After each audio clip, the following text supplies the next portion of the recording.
de suite l'économie dans Paris Direct. Et l'économiste avec Laure Manin ce soir. Laure, bonsoir. Bonsoir Claire. On va partir d'abord au Royaume-Uni où la ville de Birmingham s'est déclarée en faillite. Oui, c'est la deuxième ville du Royaume-Uni, excusez du peu, mais elle ne peut plus faire face à ses obligations financières. Elle s'est donc placée sous la protection de la section 114. Seules les dépenses essentielles sont maintenues. C'est une mesure normalement réservée aux entreprises, mais le conseil municipal gère les services publics de plus d'1 million de personnes et forcément se comporte donc comme un employeur. Le conseil municipal qui met en cause des dépenses exceptionnelles comme cette condamnation pour une infraction au droit du travail qui lui avait tout de même coûté 760 millions de pounds. Et puis il y a aussi la baisse des financements accordés par les gouvernements conservateurs depuis 2009, moins 40% depuis. Et puis à cela s'ajoute en ce moment la crise du coût de la vie. À noter qu'avant Birmingham, l'arrondissement londonien de Croydon et la ville de Thurrock à l'ouest de la capitale s'étaient déjà déclarés en faillite il y a un an. Et selon la Fédération des collectivités locales Sigoma, 26 autres pourraient suivre le même chemin d'ici 2 ans.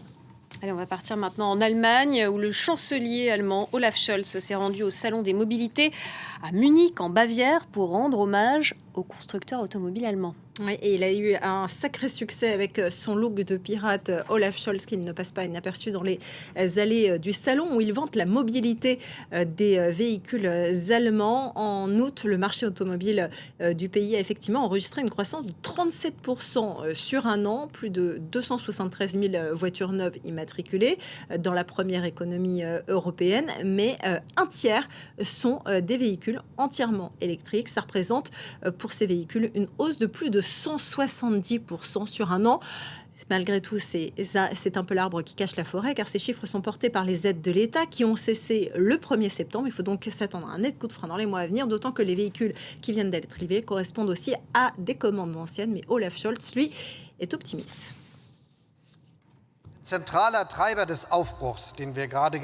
Le principal moteur du changement que nous menons ensemble, c'est vous, les fournisseurs et les fabricants, avec vos 750 000 employés hautement qualifiés, rien qu'ici en Allemagne.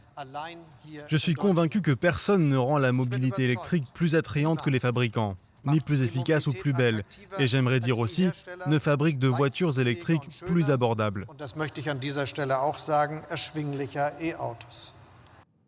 C'était le deuxième jour aujourd'hui du sommet africain sur le climat. Ça se passe à Nairobi, au Kenya. Et il y a une annonce à retenir. C'est les Émirats arabes unis qui veulent investir plus de 4 milliards de dollars pour les énergies propres sur le continent.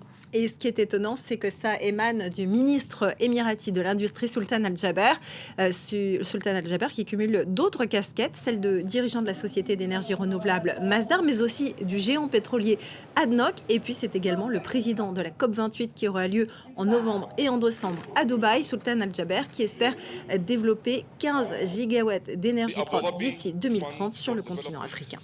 Et on va parler justement maintenant des énergies fossiles. L'Arabie Saoudite prolonge de 3 mois sa baisse de production de pétrole. Oui, Riyad l'avait annoncé en juin et elle avait commencé à l'appliquer en juillet. Moins 1 million de barils par jour pour sa production. Elle était d'ailleurs suivie, cette décision, au sein de l'OPEP+, par son allié russe, qui avait décidé de son côté de réduire de 300 000 barils par jour ses exportations de pétrole. Et cela, ce sera donc pour les deux pays prolongé jusqu'au mois de décembre. Cette stratégie avait pour objectif de soutenir les prix du pétrole. Et effectivement, l'annonce ce mardi de cette prolongation a propulsé les prix du brut leur niveau les plus hauts depuis 10 mois. Immédiatement après l'annonce, les cours du Brent ont dépassé la barre symbolique des $90 le baril pour la première fois depuis novembre 2022. Le WTI américain, lui, a franchi les $87. Vous voyez qu'il flirte d'aujourd'hui à cette heure-ci avec ce chiffre. Voilà, donc pour les cours du pétrole, on va regarder maintenant la tendance sur les marchés financiers. Qu'est-ce que ça a donné à la clôture aujourd'hui ? C'était pas très gai, c'était du rouge à Wall Street comme pour les principales places européennes. Wall Street notamment impactée par cette hausse des prix du pétrole et puis des signes de ralentissement économique en Chine et en Europe.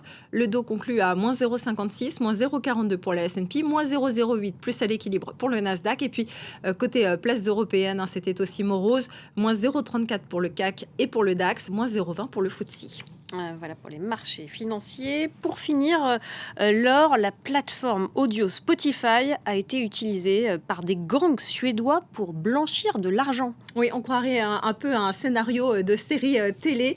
Et en fait, rappelez-vous aussi que la musique adoucit les mœurs, comme on dit en général, mais là, c'est pas vraiment le cas. En fait, pour blanchir des revenus issus de divers trafics, eh bien, certains réseaux criminels suédois achètent des bitcoins qui servent ensuite à payer pour de fausses écoutes sur Spotify. Ce procédé permet d'augmenter artificiellement le nombre d'écoutes de titres de certains artistes. Or, ces artistes sont liés à des gangs et ça permet ainsi, selon le journal suédois Svenska Dagbladet qui dévoile l'affaire, eh bien, de faire revenir dans le marché légal des sommes qui sont à l'origine issues de différents trafics, sachant que Spotify doit payer les ayants droit après les écoutes. La Suède qui peine d'ailleurs par ailleurs à endiguer depuis plusieurs années une guerre des gangs pour le contrôle du trafic d'armes et de drogue.